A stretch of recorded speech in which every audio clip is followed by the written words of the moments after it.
Bonjour Manouya, aujourd'hui je reçois Pauline Sillinger qui vient nous parler environnement. Yalana Martine. Alors, dis-nous tout, parce que la dernière fois que tu étais venue, déjà il y avait un très beau projet. Exactement, un événement dédié à la permaculture et aujourd'hui je viens te voir pour te parler de la journée mondiale de l'océan. Alors, plouf, plouf, plouf. Plouf, plouf, plouf, on rentre dedans. Alors, la Journée mondiale de l'océan, c'est un événement qui est organisé chaque année au niveau mondial. Donc, c'est un événement international. Oui, c'est pas vous qui l'avez inventé. C'est pas nous qui l'avons inventé et ça se passe tous les ans le 8 juin. Donc, en fait, cette année, avec la Fédération des associations de protection de l'environnement Teoranaho et l'association Piu Polynésie, on s'est dit qu'on allait honorer l'océan et qu'on allait créer un événement pour l'occasion. Donc, c'est ce qu'on a fait. Ça se tiendra donc le 8 juin, qui est un vendredi, et aussi le 9 juin, qui est un samedi, pour pouvoir permettre à plus de gens, on va dire, de venir nous voir et de voir un peu toutes les activités qu'on propose. Donc le vendredi 8 juin, ça va se passer à la CCISM tout d'abord. Il y aura une série de conférences sur des sujets. Alors ce sera tout ce qui est Rahui, tout ce qui est aire marine protégée. Notamment, on aura un intervenant qui vient de Rapa Nui, exprès pour nous parler de son expérience, parce qu'ils viennent tout juste de valider une aire marine protégée, une grande aire marine protégée là-bas à Rapa Nui. Donc cette personne sera là pour nous en parler. Il y aura également le maire de la commune de Chopo, si je me trompe pas, qui sera là pour nous parler du Rahui de Chopo. Donc tout ce qui est sur le sujet des réserves marines pourquoi Voilà, pour ceux qui en doutaient encore, ça sert à quoi? Ça sert à quoi les réserves marines? C'est une très bonne question. Alors en fait, il y a beaucoup de débats. Ça sert pas à embêter les gens qui ont envie d'aller pêcher? Ah non, certainement pas. Au contraire, quand on crée des réserves marines, alors il faut qu'elles soient d'une taille conséquente, hein, sinon les effets sont moindres. Mais si on crée une réserve marine qui est d'une taille quand même assez conséquente, eh ben on va réussir à préserver les poissons. Tout simplement, on va leur permettre de se reproduire, on va leur permettre les bénitiers, les parois, oui. Toutes les espèces qui se pêchent, en fait. On dit les poissons parce que ce sont les espèces qui sont le plus surexploitées. Donc effectivement, on va les protéger, on va leur permettre de se reproduire, on va leur permettre de grandir. Et par conséquent, quand on va ouvrir ces zones de pêche à nouveau, il y aura plus de poissons à l'intérieur d'une plus grosse taille, pardon. Et quand on va vouloir pêcher aussi aux alentours de cette zone qui est protégée, et là aussi, on va en tirer des bénéfices parce que les poissons qui vont sortir de cette zone, ils seront d'une plus grande taille et seront... Oui, parce qu'à force de pêcher tous les petits poissons, ils n'ont pas le temps de devenir grands, de devenir des papas et des mamans et de refaire d'autres petits poissons. On est d'accord. Ça semble logique. Oui, c'est ça. Parce et en fait, il faut penser au lendemain. Il faut penser au lendemain. Et ce qui est super, en fait, c'est que quand on met en place ce genre de projet, en général, les Rahui, les choses comme ça, on voit les effets bénéfiques arriver très rapidement. On a l'exemple, par exemple, avec le sud de l'île, où ils ont mis un Rahui en place. Au bout de 3 ans, les pêcheurs témoignent déjà que les gros poissons sont de retour. Parce que le Rahui, c'est pas une invention de 2018. Ah, et bien sûr que non. En fait, c'est un mot qui existait déjà dans les temps anciens. Alors oui, si je veux offusquer personne, nous on l'utilise de plus en plus pour faire référence aux réserves marines où on va ne pas pêcher une espèce ou plusieurs espèces ou toutes les espèces pendant une période en particulier ou pendant on va dire toute l'année. Mais le Rahui, si je me trompe pas, il s'agit d'une pratique ancestrale polynésienne qui consiste justement à laisser un endroit, une zone en jachère pour qu'elle ait le temps de se reconstruire. Pour les champs, pour ne pas épuiser la terre, ça se faisait. Là seulement, on avait 1, 2, 3, et puis tu avais un champ qui était en jachère. Exactement, et ça fait beaucoup de sens d'ailleurs. Hein. Il faut laisser. Les anciens n'avaient pas tort. Ah non, les anciens ont très rarement tort, il faut le dire. Donc c'est vrai qu'on a un peu essayé de remettre ce concept au goût du jour. C'est pas nous d'ailleurs. Hein. C'est venu de différentes parties de la société civile, etc. Et maintenant, c'est un terme qu'on utilise de plus en plus souvent pour faire référence aux réserves marines. Donc ça c'est pour les conférences du vendredi.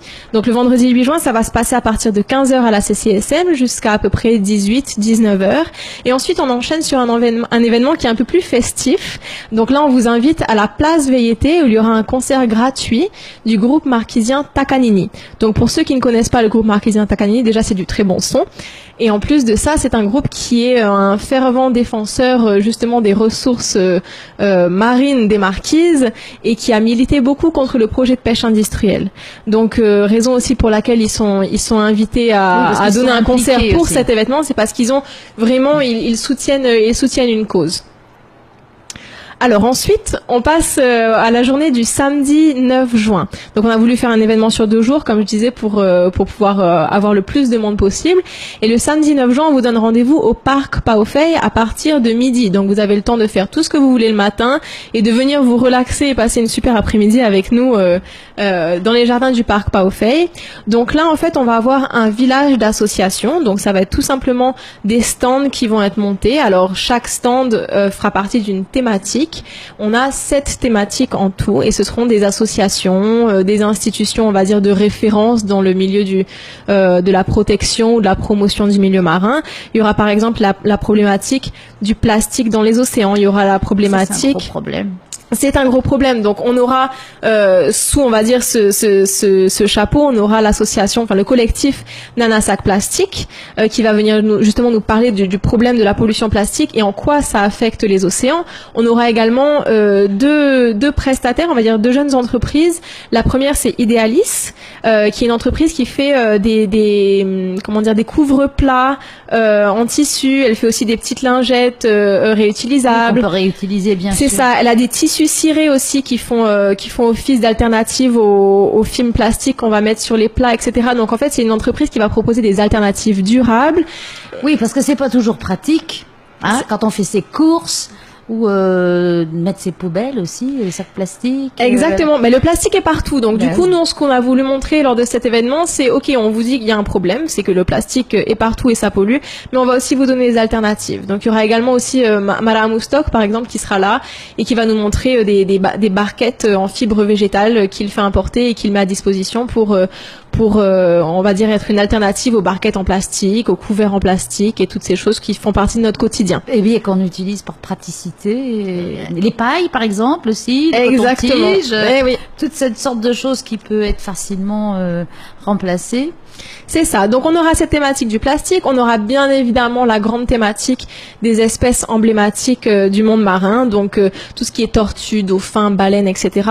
Pour ça, on aura les associations qu'on connaît bien, Temana o Temana, Matatohora. On aura également Sea Shepherd, donc l'antenne tahitienne de l'ONG Sea Shepherd, et la jeune association Océania. Ensuite, on aura une thématique sur tout ce qui est réserve marine, donc encore une fois Rahui avec l'ONG Pew qui travaille sur cette thématique depuis plus de 5 ans en Polynésie. On aura également une association des Australes qui, eux, militent pour le grand Rahui des Australes qui s'appelle Rahui Nui no Tuhape. Carrément tout. Oui. Pour les baleines? Pas que pour les baleines, pour toutes les espèces marines en fait. C'est un projet qui est un petit peu en suspens en ce moment, mais qui a fait du bruit les quelques dernières années. Donc il y a cette association qui est toujours vivante et qui viendra nous parler un petit peu de pourquoi ils souhaitent mettre en place un grand Rahui aux Australes, les enjeux que ça a, etc. Et il y aura également une association des Marquises qui sera là pour parler justement du projet de pêche industrielle aux Marquises. Donc Tekua Otehenua Enana qui est vice-présidée par Deborah Kimitete. Et donc voilà, donc ça ce sera toutes nos associations pour la thématique réserve marine. Ensuite on aura une thématique... Attends, on va se calmer un peu. Il faut s'inscrire quand même ou Non, tout est gratuit. Tout est gratuit. Vous pouvez venir libre d'accès, absolument. Donc, on n'a pas souhaité de faire de billetterie ou de choses comme ça parce que justement, on est dans un grand endroit au parc Paofei, donc on peut recevoir beaucoup de monde. Il y aura plein d'animations aussi à côté, en plus des stands. Donc là, je m'étale, je vous dis un petit peu tout ce qu'il va y avoir pour que. En gros, il y aura plein de thématiques qui plairont à beaucoup de gens. Les récifs coralliens. Il y aura aussi des contes et des légendes polynésiennes sur le milieu marin qui seront comptés par l'association Haururu de la Papeno. On aura également des petites prestations culturelles qu'on va mettre pour ponctuer la journée. Donc il y aura le village d'association d'un côté, on va dire, sur la pelouse, et ensuite, juste à côté, sous le farépoté, ce sera des interventions. Toutes les demi-heures, on va avoir des interventions sur des sujets différents. Donc ça pourra être des interventions, on va dire, format conférence, discussion, débat, etc. Ou ça pourra être des trucs beaucoup plus manuels, créatifs. Par exemple, un petit atelier de tressage pour faire les petits poissons. Là, le logo des aires marines éducatives, qui est un magnifique petit poisson en tressage, donc on aura un petit atelier comme ça, et ça va être comme ça toute la journée jusqu'à 17h. Ben, sacré programme. Sacré programme. Et on a dû en enlever. Je me doute. Donc tu peux rappeler la date et le nom. Oui, alors on vous attend pour la Journée mondiale de l'océan le 8 et 9 juin. Le 8 à la CCISM de 15h à 19h, puis à la place Veilleté pour un concert à partir de 19h.